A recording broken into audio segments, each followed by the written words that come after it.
Here are our 2026 marketing predictions and how they'll impact your local business. These are changes we're already seeing play out with real local businesses like yours that are either growing quickly or quietly losing visibility.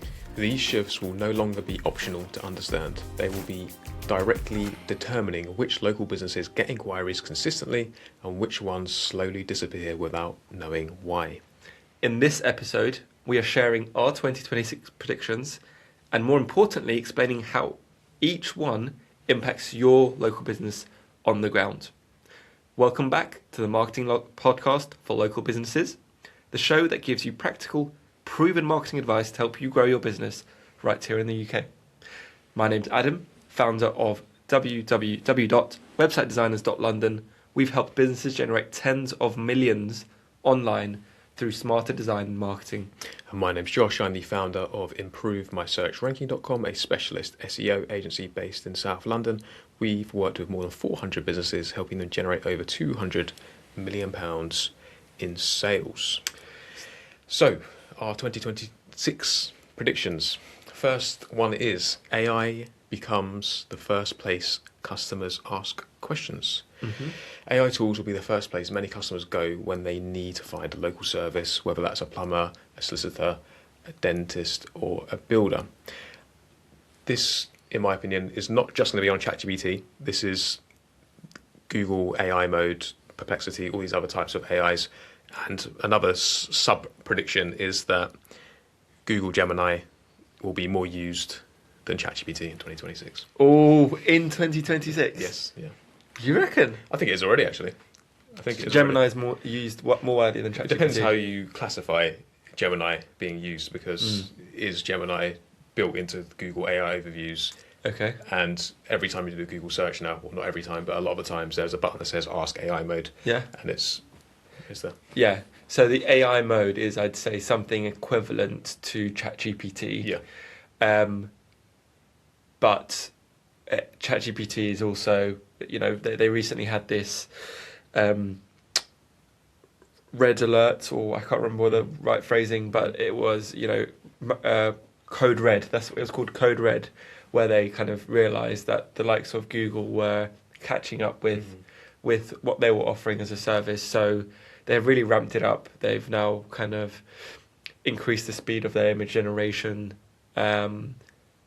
enabled shopping, enabled video generation with Sora, albeit not available in the UK yet. You can't do that with Google yet. You can't create videos with Google with AI. I think there is a Google VEO, I think it's called. They have their own tool, but it's not built into the Gemini search function yet. Well, there we go. You heard it here first. So, as Josh mentioned, we're already seeing people ask AI very direct questions, very specific questions, like who the best local provider is, who can come out quickly, who is trusted nearby, and that behaviour will only increase. So the key issue for local businesses is that AI does not present a long list of options. It recommends just a few businesses that it understands and trusts. So this will have a very large impact. So currently Google has 10 listings plus the map pack. AI results often have much fewer results. So if AI cannot clearly understand what your business does, who you serve, why you're credible, you simply will not get mentioned. And obviously that's a very bad thing for your business if you're not going to be visible or found. So you need to do several things, one of which is create clear service pages, use plain English explanations and consistent signals across the web, reviews, online profiles, etc. Absolutely. Prediction number 2. Get my crystal ball out. SEO, so search engine optimization, will become about being the best answer. So what do we mean by that? Well, our second prediction is that SEO in 2026 is far less about targeting individual keywords and far more about being the best answer to a real customer question. So AI systems reward businesses that explain problems clearly, show expertise, and remove uncertainty for the customer before they even make contact. Absolutely. This means generic service pages and low-effort blog posts. Those low-effort blog posts may not be as powerful because they may not help anyone, especially if you're just hitting generate on ChatGPT and not really adding value or real personal experiences with any credibility. And how that impacts your local businesses? Well, websites that exist just to tick an SEO box may lose a little relevance and visibility. So, what do you need to do for your local business? Well, you need to publish, again, some of the elements that Josh has already mentioned, but also frequently asked questions based on real inquiries. Explain your process clearly. Answer the questions customers usually ask over the phone. Yeah, so just to add to that, so as you mentioned, Adam, you don't want generic blog posts. Those aren't going to work at all. ChatGPT, Google AI Mode, Perplexity, they already are trained on so much information. They can provide generic, top of the funnel information to any type of query. So you don't waste your time producing those things anymore.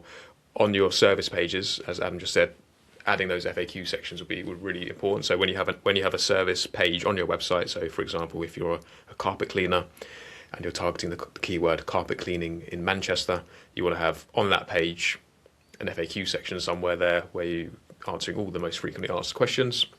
You could then link through to a more detailed answer as well. So that the FAQ might be, how do I remove a wine stain from my rug? And then it gives you like a 5 sentence answer. Click here for more information. That takes you to another page, a blog post potentially, that is super, super, super detailed on that very specific search query, rather than just, as we mentioned earlier, just a kind of bland blog post on basic information. Absolutely. Cool. All right. So next prediction is that reviews become AI trust signals. So ranking in Google, your reviews, especially in the local map pack, has always been the case. So the more reviews you have, the higher you appear. And what we're predicting is that reviews on third-party platforms will become ever more important in 2026. So getting featured in or having a presence on, for example, Trustpilot, reviews.co.uk and various other sites like that. Absolutely. And if you're a tradesperson, things like Trust a Trader, Check a Trade, etc. Yep. So look, AI look at patterns, not just star ratings. It looks at the frequency, consistency, and whether reviews actually mention your specific services and outcomes. Yeah, so a business with regular, detailed reviews will look far more credible than ones with occasional vague feedback. So as a local business, what you should be doing is looking... the impact on local businesses would be if you're getting inconsistent or outdated or have outdated reviews, that will hurt your visibility. On the other hand, you need to be making sure you're getting reviews as often as possible.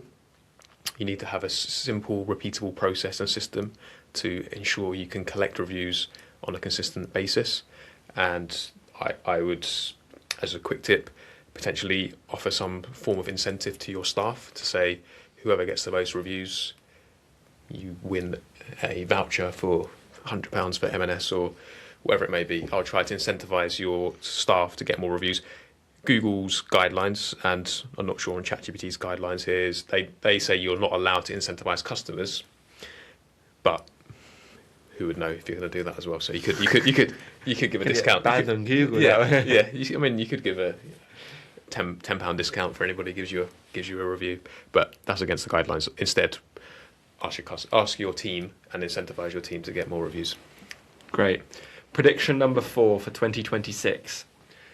Search will become more conversational and human. So our 4th prediction is that search, and when we mean search as in Google search and traditional search, continues to become more conversational. So with people speaking or typing exactly how they think. So if we think about, for example, on the journey here, let me just start again, just so I don't get in trouble. When I'm cycling, when I'm walking somewhere, and I don't want to type, I will whack out ChatGPT if I've got a great idea and I just want to have a converse about the opinion. I'll hit the conversation function on ChatGPT and I will explain my what I'm trying to achieve. I don't know. I want black very comfortable shoes that may not look too casual, and they need to be all black because I want to wear them at work, and I've got wide feet, and also I want them to accommodate for me. What shoes would you recommend? They'll give me a few suggestions. I'll go back and say, no, these ones look a bit too sporty, have no pattern on them. Having that two-way transactional conversation and human-like interaction is going to be the kind of something that will significantly increase, and therefore if you are optimized for that particular search and you are the company selling those shoes that I want, and you've optimized to appear in that search result, then happy days, you're going to win my client. Yes, I agree with that. So a sub kind of prediction based on that is that voice search will continue to grow as well. So when you're speaking, it's easier to be more conversational as well, isn't it? Whereas when you're typing something on your phone or on a keyboard, you're kind of thinking more precisely. Yes.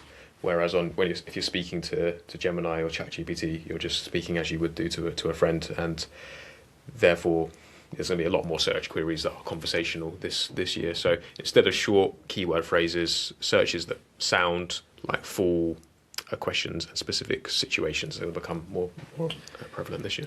And there was some research that was done, and again, I'm just quoting the research, and I might have to dig it up if someone comes at me here, but apparently pre-AI and the kind of mass AI integration, it was found that women do this already. They did this with Google already. They used to type in a sentence in Google, whereas men tended to typically more kind of direct specific keywords. So for example, if we just go back to that shoe example, they'd say, men would typically say black, comfortable, wide sole, wide shoe, wide shoes. Whereas a woman would type in the kind of whole sentence, you know, I want a shoe that is black, comfortable, and has wide a wide kind of gait. Yeah. So it's just an interesting little fact. Yeah.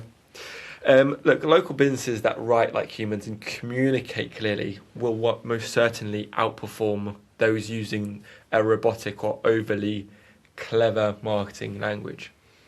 So how would this impact your local business? Well, confusing websites and vague messages will lose that trust. So have a read of your website. Does it do that? Is it relevant? You need to write naturally. Make availability and content details obvious. I know we probably say that so often in all our other episodes, but make them prominent. Remove friction from the decision-making progress. Cool. Okay. Next prediction.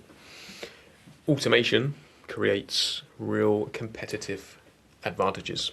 My favourite. So, yeah, our final prediction for this episode is that automation becomes the quiet advantage that separates high-performing local businesses with the overwhelmed ones. Absolutely, and I mean, I love automation.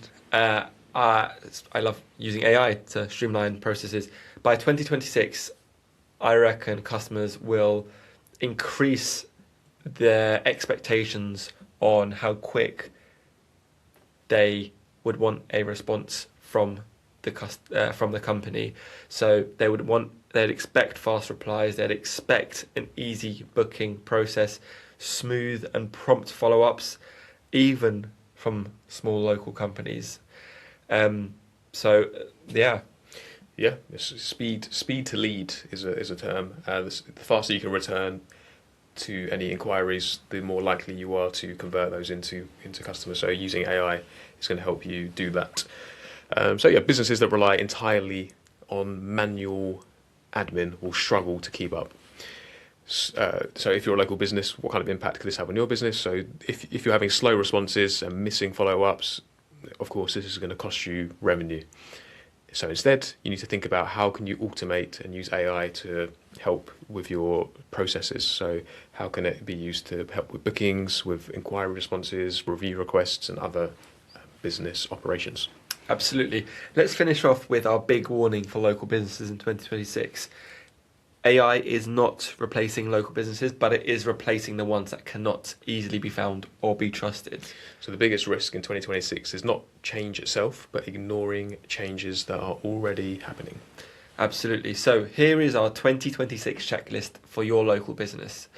If you only take a few action this year, just start here. Yeah, so to summarise a few very basic things you could be doing in 2026 is, first and foremost, make sure your website clearly explains what you do, answer real customer questions in FAQ sections, and collect reviews consistently.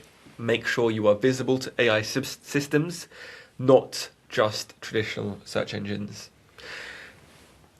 So those are our predictions for 2026, and they are already shaping how local businesses win customers. The businesses that adapt early will grow faster with less effort. And the ones that do nothing will slowly lose ground without realising why. If this episode helps you, please do share it with another local business owner or a friend who needs to hear this, and we will see you in the next episode. Thank you for listening.